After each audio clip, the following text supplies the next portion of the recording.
ಹಂತಕಿ ಸೂಚನಾ 6 ದಿನ ಕಲಂಗುಟೆ ಪೊಲೀಸರ ವಶಕ್ಕೆ ಈಗ ನೀಡಲಾಗಿದೆ. ಈಗಷ್ಟೇ ಆಕೆಯನ್ನ ಕೋರ್ಟ್ಗೆ ಮಾಪುಸಾ ಕೋರ್ಟ್ಗೆ ಹಾಜರುಪಡಿಸಲಾಯಿತು. ತನ್ನ ಮಗುವನ್ನ ಕೊಂದಿರುವಂತಹ ಆರೋಪಿತಳಾಗಿರುವಂತಹ ಹಂತಕಿ ತಾಯಿ. ಸೊ ಈಕೆಯನ್ನ ಕಸ್ಟಡಿಗೆ ನೀಡಬೇಕು ಅಂತ ಹೇಳಿ ಗೋವಾ ಪೊಲೀಸರು ಕೇಳ್ಕೊಂಡಿದ್ರು ಮಾಪುಸಾ ಕೋರ್ಟ್ನಲ್ಲಿ. ಸೊ ಅದರಂತೆ ಈಗ 6 ದಿನ ಕಲಂಗುಟೆ ಪೊಲೀಸರ ವಶಕ್ಕೆ ಸೂಚನಾಳನ್ನ ನೀಡಿ ಕೋರ್ಟ್ ಆದೇಶ ನೀಡಿದೆ.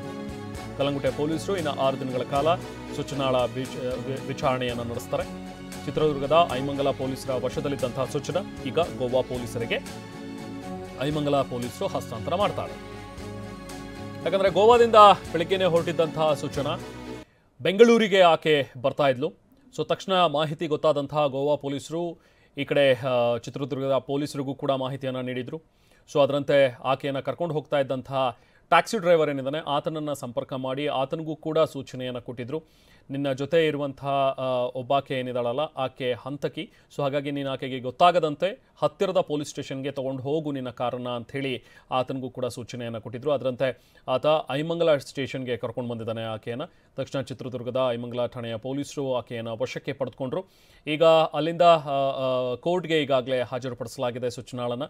ನಂತರ ಈಗ ಗೋವಾದ ಪೊಲೀಸರು ಕೂಡ ಕೇಳ್ಕೊಂಡಿದ್ರು ನಮಗೆ ವಿಚಾರಣೆಯನ್ನು ನಡೆಸೋದಕ್ಕೆ ಕೆಲವು ದಿನಗಳ ಕಾಲ ಆಕೆಯನ್ನು ವಶಕ್ಕೆ ನೀಡಿ ಅಂಥೇಳಿ. ಈಗ ಕೋರ್ಟ್ ಕೂಡ ಆದೇಶವನ್ನು ಕೊಟ್ಟಿರುವಂತೆ 6 ದಿನಗಳ ಕಾಲ ಈಗ ಸೂಚನಾಳನ್ನು ವಶಕ್ಕೆ ನೀಡಲಾಗಿದೆ ಗೋವಾ ಪೊಲೀಸರ ವಶಕ್ಕೆ. ಅದರಂತೆ ಈಗ ಐಮಂಗಲ ಠಾಣೆ ಪೊಲೀಸರು ಆಕೆಯನ್ನು ಗೋವಾ ಪೊಲೀಸರಿಗೆ ಹಸ್ತಾಂತರಿಸಿದ್ದಾರೆ. ಕಲಂಗುಟೆ ಪೊಲೀಸರು ಈಗಾಗಲೇ ಆಕೆಯನ್ನು ವಶಕ್ಕೆ ಪಡ್ಕೊಂಡಿದ್ದಾರೆ.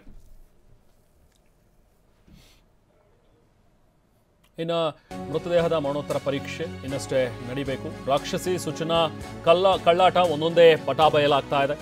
ಹೋಟೆಲ್ನವರಿಗೂ ಕೂಡ ಈ ಪಾಪಿ ಸೂಚನಾ ಯಾಮಾರಿಸಿದ್ದು. ಅಲ್ಲಿನ ಒಂದು ಸರ್ವಿಸ್ ಅಪಾರ್ಟ್ಮೆಂಟ್ನಲ್ಲಿ ರೂಮನ್ನು ಏನು ಪಡ್ಕೊಂಡಿದ್ದು ಆ ರೂಮ್ನಲ್ಲಿ ಕೂಡ ರೂಮನ್ನು ತರಾತುರಿಯಲ್ಲೇ ಖಾಲಿ ಮಾಡಿ ಹೊರಟಿದ್ದು. ಆಕೆ ರೂಮ್ ಖಾಲಿ ಮಾಡಿದ ಬಳಿಕ ಸಿಬ್ಬಂದಿಯಲ್ಲಿ ಪರಿಶೀಲನೆಯನ್ನು ಕೂಡ ನಡೆಸುತ್ತೆ. ಹೋಟೆಲ್ ರೂಮ್ ಕ್ಲೀನ್ ಮಾಡೋದಕ್ಕೆ ಬಂದಿದ್ದಂತಹ ಸಿಬ್ಬಂದಿ ಆಗ ಟವೆಲ್ನಲ್ಲಿ 4 ವರ್ಷದ ಮಗುವಿನ ಮರ್ಡರ್ ರಹಸ್ಯ ಅಲ್ಲಿ ಅಡಗಿತ್ತು. ರಾಕ್ಷಸಿ ಸೂಚನಾ ಅಲ್ಲೂ ಕೂಡ ಕಳ್ಳಾಟವನ್ನು ಆಡಿದ್ಲು. ಅಲ್ಲಿದ್ದಂತಹ ಸರ್ವಿಸ್ ಅಪಾರ್ಟ್ಮೆಂಟ್ನ ಸಿಬ್ಬಂದಿಗೆ ಮೊದಲಿಂದಲೂ ಕೂಡ ಆಕೆಯ ಮೇಲೆ ಒಂದು ಡೌಟ್ ಇತ್ತು. ಯಾಕಂತ ಹೇಳಿದ್ರೆ ಆಕೆ ನಡ್ಕೊಳ್ತಾ ಇದ್ದಂತಹ ರೀತಿ, ಆಕೆ ಮಾತಾಡ್ತಾ ಇದ್ದಂತಹ ರೀತಿ ಅದೆಲ್ಲವೂ ಕೂಡ ಸ್ವಲ್ಪ ಮಟ್ಟಿಗೆ ಅನುಮಾನಾಸ್ಪದವಾಗಿತ್ತು. ರಾತ್ರಿ ಮಗುವಿನ ಜೊತೆಗೆ ಚೆಕ್ ಇನ್ ಆಗಿದ್ಲು. ಬಟ್ ಹೋಗುವಾಗ ಇಲ್ಲ ನಾನು ಒಬ್ಬಳೇ ಹೋಗ್ತಾ ಇದ್ದೀನಿ, ಮಗುವನ್ನು ಯಾರೋ ಬಂದು ಕರ್ಕೊಂಡು ಹೋದರು ನಮ್ಮ ಸಂಬಂಧಿಕರು, ನಾನು ಒಬ್ಬಳೇ ಬೆಂಗಳೂರಿಗೆ ಹೋಗಬೇಕು, ನನಗೆ ಫ್ಲೈಟ್ ಬೇಡ, ನಾನು ಟ್ಯಾಕ್ಸಿಲೇ ಹೋಗ್ತೀನಿ ಅಂತ ಹೇಳಿ ಎಲ್ಲ ನಾಟಕವಾಡಿ ಟ್ಯಾಕ್ಸಿಯನ್ನು ಆಕೆ ಬುಕ್ ಮಾಡಿಸ್ಕೊಂಡಿದ್ಲು.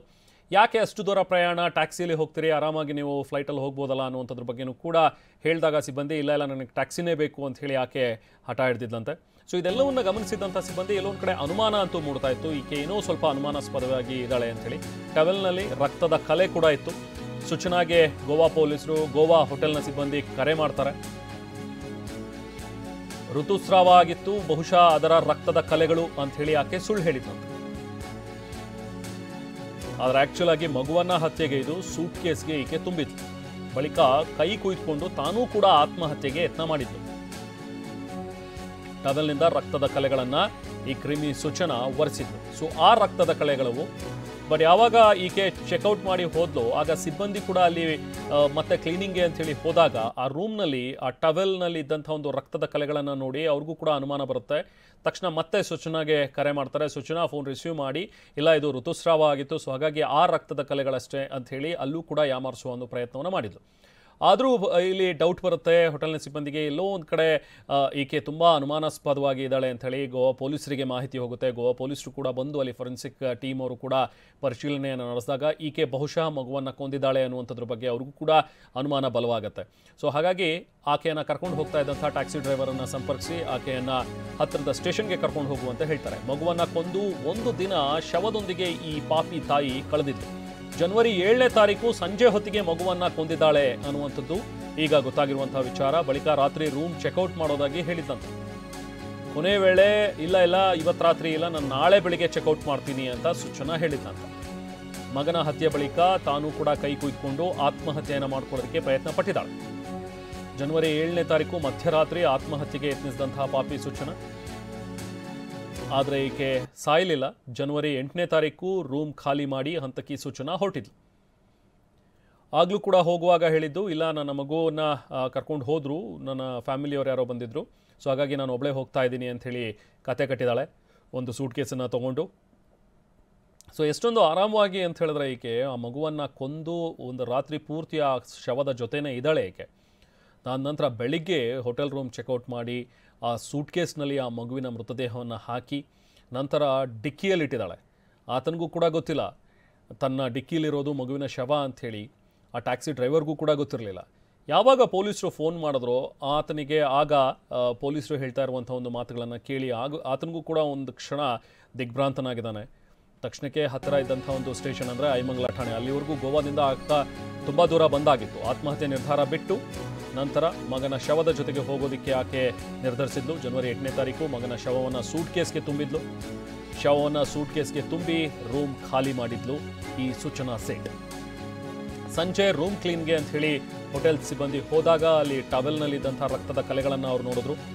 ಆ ರಕ್ತದ ಕಲೆಗಳು ನೋಡಿ ಆಗ ಮತ್ತೆ ಅನುಮಾನ ಬಂದಿದೆ ಹೋಟೆಲ್ನ ಸಿಬ್ಬಂದಿಗೆ. CCTV ಪರಿಶೀಲನೆ ನಡೆಸಿದ್ದಾರೆ. ಆಗ ಒಬ್ಬಳೇ ಹೋಗಿರೋದು ಗೊತ್ತಾಗಿದೆ. ಕೂಡಲೇ ಸ್ಥಳೀಯ ಪೊಲೀಸರಿಗೆ ಮಾಹಿತಿಯನ್ನು ನೀಡಿದರೆ ಸಿಬ್ಬಂದಿ. ಈಕೆ ಬರುವಾಗ ಚೆಕ್ ಇನ್ ಆಗುವಾಗ ಮಗು ಜೊತೆಗೆ ಬಂದಿದ್ಲು. ಬಟ್ ಈಗ ಹೋಗುವಾಗ CCTV ಕ್ಯಾಮ್ರಾದಲ್ಲಿ ನಾವು ನೋಡಿದ್ರೆ CCTV ಫುಟೇಜಲ್ಲಿ ಈಕೆ ಒಬ್ಬಳೇ ಹೋಗಿದ್ದಾಳೆ. ಸೂಟ್ ಕೇಸ್ ತೊಗೊಂಡು ಹೋಗಿದ್ದಾಳೆ. ಒಳಗಡೆ ರಕ್ತದ ಕಲೆಯಲ್ಲಿರುವಂಥ ಒಂದು ರಕ್ತದ ಕಲೆಗಳು ಕೂಡ ಇವೆ, ಅಂದರೆ ಟವೆಲ್ನಲ್ಲಿರುವಂಥ ರಕ್ತದ ಕಲೆಗಳು. ಇದೆಲ್ಲದನ್ನು ಕೂಡ ಪೊಲೀಸರಿಗೆ ಹೇಳಿದಾಗ ಪೊಲೀಸರಿಗೆ ಅನುಮಾನ ಬಂದಿದೆ. ತಕ್ಷಣಕ್ಕೆ ಅಲ್ಲಿನ ಸರ್ವಿಸ್ ಅಪಾರ್ಟ್ಮೆಂಟ್ಗೆ ಹೋಗಿ ಪರಿಶೀಲನೆ ನಡೆಸಿದರೆ. ಫೊರೆನ್ಸಿಕ್ ಟೀಮ್ ಕೂಡ ಅಲ್ಲಿಗೆ ಹೋಗಿ ಪರಿಶೀಲನೆಯನ್ನು ನಡೆಸಿದ ನಂತರ ಅವರಿಗೆ ಅವರ ಒಂದು ಅನುಮಾನಕ್ಕೆ ಮತ್ತಷ್ಟು ಬಲ ಬಂದಿದೆ. ಅಂದರೆ ಈಕೆ ಬಹುಶಃ ಮಗುವನ್ನು ಕೊಂದಿರಬಹುದು ಅನ್ನುವಂಥ ಒಂದು ಅನುಮಾನ ಪೊಲೀಸರು ಕೂಡ ವ್ಯಕ್ತಪಡಿಸಿದರು. ನಂತರ ಈಕೆಯನ್ನು ಅರೆಸ್ಟ್ ಮಾಡಲಾಯಿತು. ಐಮಂಗಲ ಠಾಣೆ ಪೊಲೀಸರು ಈಕೆಯನ್ನು ವಶಕ್ಕೆ ಪಡ್ಕೊಂಡಿದ್ರು. ಡೀಟೇಲ್ಸ್ ಪಡೆಯೋಣ. ನಮ್ಮ ಪ್ರತಿನಿಧಿ ಸಹದೇವ್ ಮಾನೆ ನಮ್ಮ ಜೊತೆಗೆ ಸಂಪರ್ಕದಲ್ಲಿದ್ದಾರೆ. ಸಹದೇವ್, ಈಕೆಯ ಒಂದು ಈ ಎಲ್ಲ ಚಲನವಲನಗಳನ್ನು ಗಮನಿಸಿದ್ರೆ ಈಕೆ ಮಾಡಿರುವಂಥದ್ದು ಒಂದೊಂದಲ್ಲ.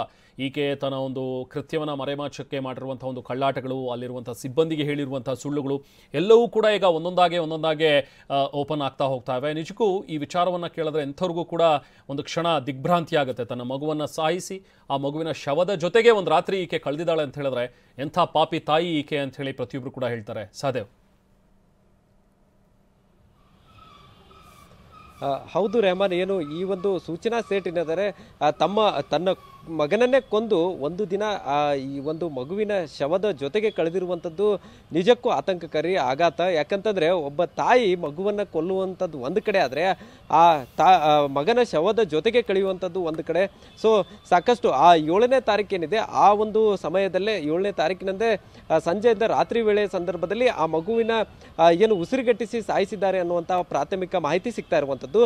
ಇದಾದ ಬಳಿಕ ಅವತ್ತು ರಾತ್ರಿಯೇ ಅಲ್ಲಿಂದ ಹೊರಡಬೇಕನ್ನುವಂತಹ ನಿಟ್ಟಿನಲ್ಲೂ ಕೂಡ ಈಕೆ ಪ್ಲಾನ್ ಅನ್ನ ಮಾಡ್ಕೊಂಡಿರ್ತಾಳೆ. ಆದ್ರೆ ಕೊನೆ ಗಳಿಗೆಯಲ್ಲಿ ಮತ್ತೆ ಆ ಪ್ಲಾನ್ ನ ಕೈ ಬಿಟ್ಟು ಮಾರನೇ ದಿನ ಹೋಗೋಕೆ ಪ್ಲಾನ್ ಮಾಡ್ಕೋತಾರೆ. ಆ ಒಂದು ಸಂದರ್ಭದಲ್ಲಿ ಏನು ಹೋಟೆಲ್ ಸಿಬ್ಬಂದಿಗಳ ಜೊತೆಗೂ ಕೂಡ ಟ್ಯಾಕ್ಸಿಗೆ ಹಾಕಿ ಚರ್ಚೆಯನ್ನ ಮಾಡಿರ್ತಾಳೆ. ಆ ಒಂದು ಸಂದರ್ಭದಲ್ಲಿ ವಿಮಾನದ ಮೂಲಕ ಹೋಗಿ ಅನ್ನುವಂತಹ ಮಾತನ್ನ ಸಿಬ್ಬಂದಿಗಳಿಗೆ ಹೇಳಿದ್ರು ಕೂಡ ಟ್ಯಾಕ್ಸಿಯಲ್ಲೇ ಹೋಗ್ತೀನಿ ಅನ್ನುವಂಥ ಮಾತನ್ನ ಹೇಳ್ತಾರೆ. ಅದಾದ ಬಳಿಕ ಒಂದು ದಿನ ಆ ಮಗನ ಶವದ ಜೊತೆಗೆ ಕಳೆದಂತ ಈಕೆ ತನ್ನ ಒಂದು ತಾನೇ ತೆಗೆದುಕೊಂಡು ಹೋದಂತಹ ಲಗೇಜ್ ಬಾಕ್ಸ್ ಏನಿತ್ತು ಅದರಲ್ಲಿ ಆ ಮಗುವಿನ ಶವವನ್ನು ಹಾಕೊಂಡು ಬಂದು ಖುದ್ದು ತಾನೇ ತಂದು ಆ ಕಾರ್ನಲ್ಲಿ ಇಡ್ತಾಳೆ. ಸೊ ಆ ಲಗೇಜ್ ಅನ್ನು ಕೂಡ ಕಾರ್ ಡ್ರೈವರ್ಗಾಗ್ಲಿ ಸಿಬ್ಬಂದಿಗಳಿಗಾಗ್ಲಿ ಕೂಡ ಮುಟ್ಟೋಕೆ ಈಕೆ ಕೊಟ್ಟಿರುವುದಿಲ್ಲ. ಅಂದ್ರೆ ಎಲ್ಲಾ ರೀತಿಯಾದಂಥ ಪ್ಲಾನ್ ಮಾಡಿಕೊಂಡೇ ಆಕೆ ಈ ಒಂದು ಮಗನನ್ನ ಕೊಂದ್ಲ ಅನ್ನುವಂಥ ಅನುಮಾನ ಒಂದು ಕಡೆ. ಆದ್ರೆ ಈ ಒಂದು ಪ್ರಕರಣದ ಹಿಂದೆ ಬಿದ್ದಂತಹ ಪೊಲೀಸರು ಕೂಡ ಈಗಾಗಲೇ ಒಂದೊಂದೇ ಅಂಶಗಳು ಬೆಳಕಿಗೆ ಬರ್ತಾ ಇರುವಂತದ್ದನ್ನ ಗಮನಿಸಿ ದಂಗಾಗ್ತಾ ಇರುವಂತದ್ದು. ಯಾಕಂದ್ರೆ ಒಂದಲ್ಲ ಎರಡಲ್ಲ 2-3 ಬಾರಿ ಕಡೆ ಕೂಡ ಈಕೆ ಏನು ಸಾಕಷ್ಟು ಪ್ಲಾನ್ ಅನ್ನ ಮಾಡ್ಕೊಳ್ತಾಳೆ. ಎಲ್ಲೋ ಒಂದು ಕಡೆ ಮಗುವನ್ನ ಗೋವಾದಲ್ಲೇ ಮಿಸ್ ಆಯ್ತು ಅನ್ನುವಂತಹ ನಿಟ್ಟಿನಲ್ಲೂ ಕೂಡ ಬಿಂಬಿಸೋಕೆ ಪ್ಲಾನ್ ಮಾಡಿದ್ಲ ಅನ್ನುವಂಥದ್ದು ಕೂಡ ಈಗ ಗೊತ್ತಾಗ್ತಾ ಇರುವಂಥದ್ದು. ಯಾಕಂದ್ರೆ ಪೊಲೀಸರು ಮತ್ತು ಸಿಬ್ಬಂದಿ ಕೇಳಿದಂತಹ ಸಂದರ್ಭದಲ್ಲಿ ಆ ಮಗುವನ್ನ ಸಂಬಂಧಿಕರ ಮನೆಯಲ್ಲೇ ಬಿಟ್ಟು ಬಂದಿದ್ದೇನೆ ಅನ್ನುವಂಥ ಮಾತನ್ನು ಕೂಡ ಈಕೆ ಹೇಳ್ತಾಳೆ. ಅದಾದ ಬಳಿಕ ಈಕೆ ಎಲ್ಲಾ ಸುಳ್ಳುಗಳು ಒಂದೊಂದಾಗಿ ಹೊರಬರೋಕೆ ಶುರುವಾಗುತ್ತೆ. ತಕ್ಷಣ ಅಲರ್ಟ್ ಆದಂತಹ ಪೊಲೀಸರು ಅಲ್ಲಿಂದ ಆಕೆಯನ್ನ ಏನು ಹಿಂಬಾಲಿಸಿಕೊಂಡು ಬಂದು ಈಗ ಏನು ಚಿತ್ರದುರ್ಗದ ಐಮಂಗಲ್ ಠಾಣೆಯ ಪೊಲೀಸರ ವಶಕ್ಕೆ ಇದ್ದಾಕೆಯನ್ನ ಈಗಾಗಲೇ ಕರೆದುಕೊಂಡು ಬಂದು ಚಿತ್ರದುರ್ಗದ ಮಾಪುಸಾ ಕೋರ್ಟ್ಗೆ ಕೂಡ ಹಾಜರುಪಡಿಸಿದ್ದಾರೆ. ಮುಖ್ಯವಾಗಿ 6 ದಿನಗಳ ಕಾಲ ಈಕೆಯನ್ನ ಕಸ್ಟಡಿಗೆ ಈಗಾಗಲೇ ತೆಗೆದುಕೊಂಡಿರುವಂಥದ್ದು. ಯಾವ ಕಾರಣಕ್ಕಾಗಿ ಈಕೆ ಕೊಲೆ ಮಾಡಿದ್ಲು, ಯಾವ ರೀತಿಯಾಗಿ ಕೊಲೆ ಮಾಡಿದ್ಲು ಅನ್ನುವಂತಹ ನಿಟ್ಟಿನಲ್ಲೂ ಕೂಡ ಈಗಾಗಲೇ ಪೊಲೀಸರು ವಿಚಾರಣೆಯನ್ನ ಇನ್ನೇನು ಕೆಲವೇ ಗಂಟೆಗಳಲ್ಲಿ ಆರಂಭಿಸುತ್ತಾರೆ. ಅದಾದ ಬಳಿಕ ಸ್ಥಳಕ್ಕೆ ಕರೆದುಕೊಂಡು ಹೋಗಿ ಅಲ್ಲೂ ಕೂಡ ಮಹಜರು ಕೂಡ ಮಾಡುವಂತಹ ಪ್ಲಾನ್ ಅನ್ನ ಮಾಡಿಕೊಂಡಿರುವಂಥದ್ದು. ಸದ್ಯ ತನ್ನ ಮಗನನ್ನ ಯಾಕೆ ಕೊಂದ್ಲು ಅನ್ನುವಂತಹ ಪ್ರಶ್ನೆ ಒಂದು ಕಡೆ ಆದರೆ ಸಾಕಷ್ಟು ಪ್ಲಾನ್ ಅನ್ನ ಮಾಡಿರುವಂಥದ್ದು. ಆ ಪ್ಲಾನ್ಗಳು ಎಲ್ಲವೂ ಕೂಡ ಒಂದೊಂದಾಗಿ ಫ್ಲಾಪ್ ಆಗ್ತಾ ಹೋಗಿರುವಂಥದ್ದು. ಸೊ ಇದು ಈಸಿಯಾಗಿ ಈ ಒಂದು ಏನು ಸೂಚನಾ ಸೆಟ್ ಸಿಕ್ಕಾಕೊಂಡಕ್ಕೆ ಕಾರಣ ಆಗಿರುವಂಥದ್ದು. ಮುಖ್ಯವಾಗಿ ರೂಮ್ನಲ್ಲಿ ಏನು ರಕ್ತದ ಕಲೆಗಳಿರ್ತವೆ ಅದು ಆರಂಭದಲ್ಲಿ ಮಗುವಿನ ರಕ್ತದ ಕಲೆಗಳು ಅನ್ನುವಂತಹ ರೀತಿಯಲ್ಲಿ ಸಿಬ್ಬಂದಿಗಳು ತಿಳಿದುಕೊಂಡಿರ್ತಾರೆ. ಆದರೆ ಆ ರಕ್ತದ ಕಲೆಗಳು ಈಕೆ ಕೈ ಕೊಯ್ದುಕೊಂಡು ಆತ್ಮಹತ್ಯೆಗೆ ಯತ್ನಿಸಿದ್ದು ಅನ್ನುವಂಥದ್ದು ಕೂಡ ಈಗಾಗಲೇ ಬೆಳಕಿಗೆ ಬರ್ತಾ ಇರುವಂಥದ್ದು. ಇನ್ನೊಂದು ಕಡೆ ಏನು ಆ ಸಿಬ್ಬಂದಿ ಮ್ಯಾನೇಜರ್ ಅವರು ಕೊಟ್ಟಿರುವಂತಹ ದೂರಿನನ್ವಯ ಈಗ ಏನು ಕೇಸ್ ದಾಖಲಿಸಿಕೊಂಡು 2 ಪ್ರತ್ಯೇಕ ಟೀಮ್ಗಳನ್ನು ಮಾಡಿಕೊಂಡು ತನಿಖೆ ಆರಂಭವಾಗಿರುವಂಥದ್ದು. ಒಟ್ಟಾರೆ ಯಾವ ಕಾರಣಕ್ಕಾಗಿ ಮತ್ತು ಹೇಗೆ ಕೊಲೆ ಮಾಡಿದ್ರು ಅನ್ನುವಂಥ ನಿಟ್ಟಿನಲ್ಲಿ ಈಗ ಪೊಲೀಸರು ತನಿಖೆಯನ್ನು ಶುರು ಮಾಡ್ತಾ ಇದ್ದಾರೆ. Rehman. Okay, thank you Sadev. ಇನ್ನು ಈಕೆಯ ಹಿಸ್ಟ್ರಿಯನ್ನು ಸ್ವಲ್ಪ ನೋಡ್ತಾ ಹೋಗೋಣ. ಈಕೆ ಕೋಲ್ಕತ್ತಾ ಮೂಲದವಳು ಅನ್ನುವಂಥದ್ದು ಈಗ ಗೊತ್ತಾಗಿರುವಂಥ ವಿಚಾರ. ಈಕೆ ಕೋಲ್ಕತ್ತಾದಿಂದ 2008ರಲ್ಲಿ ಬೆಂಗಳೂರಿಗೆ ಬಂದಿದ್ಲು. 2010ರಲ್ಲಿ ತಮಿಳುನಾಡಿನ ವೆಂಕಟರಮಣ ಅನ್ನುವಂಥ ಒಬ್ಬ ವ್ಯಕ್ತಿಯ ಪರಿಚಯ ಆಗುತ್ತೆ ಈಕೆಗೆ. ಸೊ ನಂತರ ಸುಚನಾ ಮತ್ತು ವೆಂಕಟರಮಣ ಇಬ್ಬರು ಕೂಡ ಮದುವೆ ಆದರು. ಹಾಗೆ 2019ರಲ್ಲಿ ಮಗು ಚಿನ್ಮಯ್ ಅಂಥೇಳಿ ಮಗು ಜನ್ಮ ನೀಡಿದಂತಹ ಸೂಚನಾ. 2019ರ ಬಳಿಕ ದಾಂಪತ್ಯದಲ್ಲಿ ಯಾಕೋ ಬಿರುಕು ಮೂಡಿತು. ಇವರಿಬ್ಬರ ನಡುವೆ ಜಗಳ ಗಲಾಟೆಗಳು ಆಗಾಗ್ಗೆ ಆಗ್ತಾ ಇದ್ವು. ಸೊ ಹಾಗಾಗಿ ಪರಸ್ಪರ ವಿಚ್ಛೇದನವನ್ನು ಪಡ್ಕೊಳ್ಳೋಣ ಅಂತ ಹೇಳಿ ಇಬ್ಬರು ಕೂಡ ಕೋರ್ಟ್ ಮೆಟ್ಟಿಲೇರಿದ್ರು. ಸೊ ನಂತರ ಕೋರ್ಟ್ ಕೂಡ ಇವರಿಬ್ಬರಿಗೆ ವಿಚ್ಛೇದನವನ್ನು ನೀಡಿತು. ನಂತರ ಪ್ರತಿ ಭಾನುವಾರ ಮಗು ಜೊತೆಗೆ ಮಾತನಾಡೋದಕ್ಕೆ ತಂದೆಗೆ ಅವಕಾಶವನ್ನು ಕೊಟ್ಟಿತ್ತು. ಸೊ ಮಗು ಜೊತೆ ತಂದೆ ಮಾತನಾಡೋದಕ್ಕೆ ಕೋರ್ಟ್ ಕೊಟ್ಟಿದ್ದಂತಹ ಅವಕಾಶ. ಸೊ ಹಾಗಾಗಿ ಗಂಡನ ಮೇಲಿನ ಕೋಪಕ್ಕೆ ಬಹುಶಃ ಮಗುವನ್ನ ಕೊಂದು ಹಾಕಿದಾಳೆ ಅನ್ನುವಂಥದ್ದು ಈಗ ಪ್ರಾಥಮಿಕವಾಗಿ ಲಭ್ಯವಾಗಿರುವಂತಹ ಮಾಹಿತಿ. ತಂದೆ ಜೊತೆಗೆ ಚಿನ್ಮಯ್ ಕಳಿಸೋದಕ್ಕೆ ಸೂಚನಾಗೆ ಇಷ್ಟ ಇರಲಿಲ್ಲ. ಸೊ ಹಾಗಾಗಿ 4 ವರ್ಷದ ತನ್ನ ಮಗುವನ್ನೇ ಕೊಂದು ಬಿಟ್ರೆ ಇನ್ನು ಆತನನ್ನ ತನ್ನ ಮಾಜಿ ಪತಿಯ ಜೊತೆಗೆ ಕಳಿಸ್ಕೊಡೋ ಅವಶ್ಯಕತೆನೇ ಇರೋದಿಲ್ಲ ಅಂತೇಳಿ ಗೋವಾಗೆ ತನ್ನ ಮಗನನ್ನ ಕರ್ಕೊಂಡು ಬಂದಿದ್ದಾಳೆ. ಅಂದ್ರೆ ಮರ್ಡರ್ ಮಾಡೋ ಉದ್ದೇಶದಿಂದಲೇ ಈಕೆ ಕರ್ಕೊಂಡು ಬಂದಿದ್ದಾಳೆ ಅನ್ನುವಂಥದ್ದು ಈಗ ಪೊಲೀಸರ ಪ್ರಾಥಮಿಕ ಮಾಹಿತಿಯಲ್ಲಿ, ಪ್ರಾಥಮಿಕ ತನಿಖೆಯಲ್ಲಿ ಗೊತ್ತಾಗಿರುವಂಥ ವಿಚಾರ. ಸೊ ನಂತರ ಮಗುವನ್ನ ಹತ್ಯೆ ಮಾಡ್ತಾಳೆ. ಅದಾದ ನಂತರ ತಾನೂ ಕೂಡ ಆತ್ಮಹತ್ಯೆಗೆ ಯತ್ನಿಸ್ತಾಳೆ. ಕೈ ಕುಯ್ದುಕೊಂಡು ಆತ್ಮಹತ್ಯೆಗೆ ಪ್ರಯತ್ನ ಪಡ್ತಾಳೆ. ಸೊ ಬಳಿಕ ಯಾಕೋ ಮತ್ತೆ ಮೈಂಡ್ ಬದಲಾಗುತ್ತೆ. ಆತ್ಮಹತ್ಯೆ ನಿರ್ಧಾರವನ್ನು ಬಿಟ್ಟು ಬೆಂಗಳೂರು ಕಡೆಗೆ ಹೊರಡ್ತಾಳೆ. ಮಗುವಿನ ಮೃತದೇಹವನ್ನು ಸೂಟ್ಕೇಸ್ನಲ್ಲಿ ತುಂಬಿ ಕಾರಲ್ಲಿ ಹಾಕೊಂಡು ಬೆಂಗಳೂರು ಕಡೆಗೆ ಹೊರಟಿರ್ತಾಳೆ. ಪೊಲೀಸ್ ತನಿಖೆಯಲ್ಲಿ ಈಗ ಈ ಒಂದೊಂದೇ ಅಂಶಗಳು ಬಯಲಾಗ್ತಾ ಹೋಗ್ತಾ ಇವೆ. ಹಾಗಾದರೆ ಈಕೆ ಕೇವಲ ತನ್ನ ಮಾಜಿ ಪತಿಯ ಜೊತೆಗೆ ತನ್ನ ಮಗು ಹೋಗಬಾರ್ದು, ಭಾನುವಾರವೂ ಕೂಡ ಒಂದು ದಿನ ಕೂಡ ಆ ಮಗು ತನ್ನ ತಂದೆ ಜೊತೆಗೆ ಮಾತಾಡಬಾರ್ದು ಅನ್ನೋ ಕಾರಣದಿಂದಲೇ ತನ್ನ ಮಗುವನ್ನು ಈಕೆ ಕೊಂದಿದ್ದಾಳ? ಅಥವಾ ಈಕೆ ಮಾನಸಿಕವಾಗಿ ಏನಾದರೂ ಮುಂಚಿಂದಲೂ ಕೂಡ ಈಕೆಗೆ ಸಮಸ್ಯೆಗಳಿತ್ತ? ಮಾನಸಿಕವಾಗಿ ಈಕೆ ಡಿಪ್ರೆಷನ್ನಲ್ಲಿ ಇದ್ದಂಥದ್ದು ಅಥವಾ ಮಾನಸಿಕ ಬೇರೆ ಏನಾದರೂ ಕಾಯಿಲೆಗಳು, ಈಕೆಗೆ ಏನಾದರೂ ಕಾಯಿಲೆ ಇತ್ತ? ಇದೆಲ್ಲದ್ರ ಬಗ್ಗೆಯೂ ಕೂಡ ಈಗ ಪೊಲೀಸರು ತನಿಖೆಯನ್ನು ನಡೆಸ್ತಾ ಇದ್ದಾರೆ. ಯಾಕಂದರೆ ಒಬ್ಬ ತಾಯಿ ತನ್ನ ಪುಟ್ಟ ಮಗು, ಅಷ್ಟು ಮುದ್ದಾಗಿರುವಂಥ 4 ವರ್ಷದ ಮಗುವನ್ನು, ತಾನೇ ಹೆತ್ತಿರುವಂಥ ಮಗುವನ್ನು ಕೊಲ್ತಾಳೆ ಅಂತ ಹೇಳಿದ್ರೆ ಆಕೆಯ ಮನಸ್ಥಿತಿ ಹೇಗಿರಬೇಡ ಹಾಗಾದರೆ ಅನ್ನುವಂಥದ್ರ ಬಗ್ಗೆ ಸಹಜವಾಗಿ ಪ್ರಶ್ನೆಗಳು ಮೂಡುತ್ತೆ. ಕೇವಲ ತನ್ನ ಪತಿಯ ಮೇಲಿನ ದ್ವೇಷಕ್ಕೆ ಅಥವಾ ತನ್ನ ಪತಿಯ ಮೇಲಿನ ಸಿಟ್ಟಿಗೆ ಈಕೆ ಕೊಲೆ ಮಾಡುವಂಥ ಮಟ್ಟಕ್ಕೆ ಹೋದ್ಲಾ? ತನ್ನ ಮಗುವನ್ನೇ ಕೊಂದು ಹಾಕ್ತೀನಿ ಅನ್ನೋ ಮಟ್ಟಕ್ಕೆ ಈಕೆ ಹೋದ್ಲಾ? ಅಥವಾ ಈಕೆಯ ಮಾನಸಿಕತೆಯ ಬಗ್ಗೆಯೂ ಕೂಡ ಸಾಕಷ್ಟು ಒಂದು ಪ್ರಶ್ನೆಗಳು ಈಗ ಹೇಳ್ತಾ ಇವೆ.